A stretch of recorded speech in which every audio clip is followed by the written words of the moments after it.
Hi all folks, this is Max from Galaxy S2 root.com. So I've got the AT&T Galaxy S2 with the Cyanogen 7.1 running on it.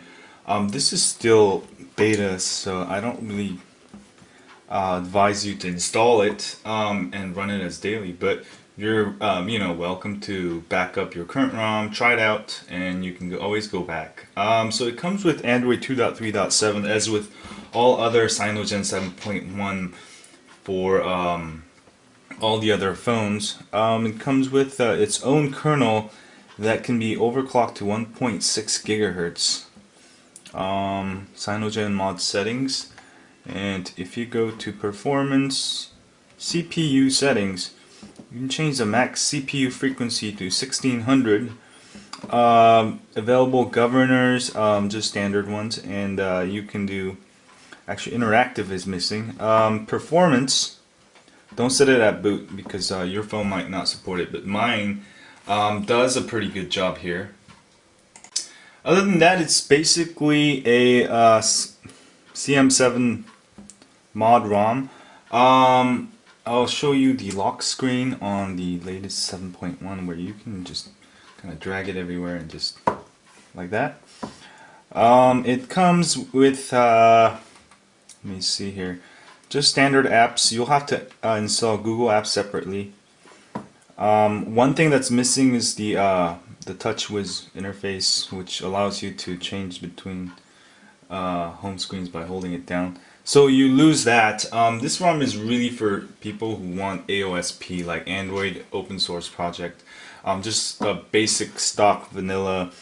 I personally don't like it as much. I like CM7, just not on my Galaxy S2 because you lose all your TouchWiz abilities, which is kind of the feature of the phone. But I know Ice Cream Sandwich, I know the development kit is here, so I'm looking forward to that. If CyanogenMod puts that on there, that's gonna look really cool.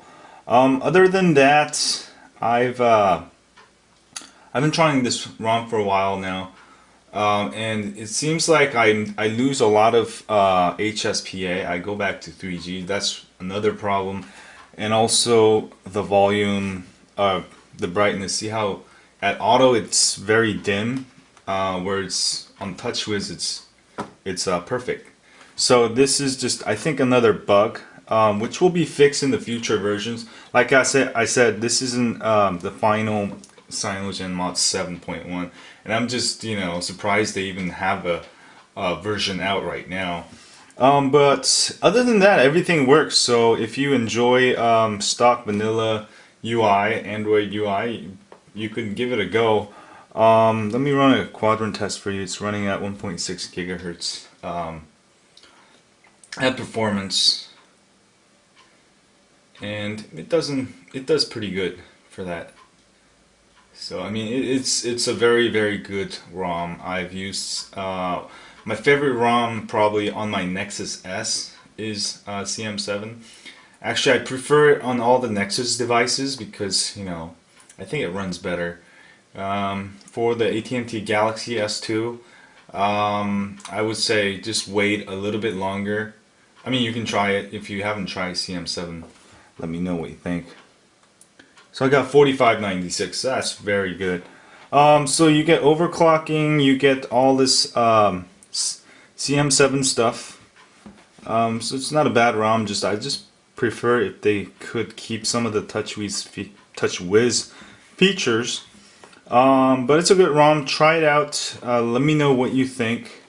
Also, you can get screenshot reboot. You can reboot into recovery. Those are good things for developers. So check it out. That was CM7 for Galaxy S2 on AT&T. This is for AT&T version only. Alright, see you later. Thanks.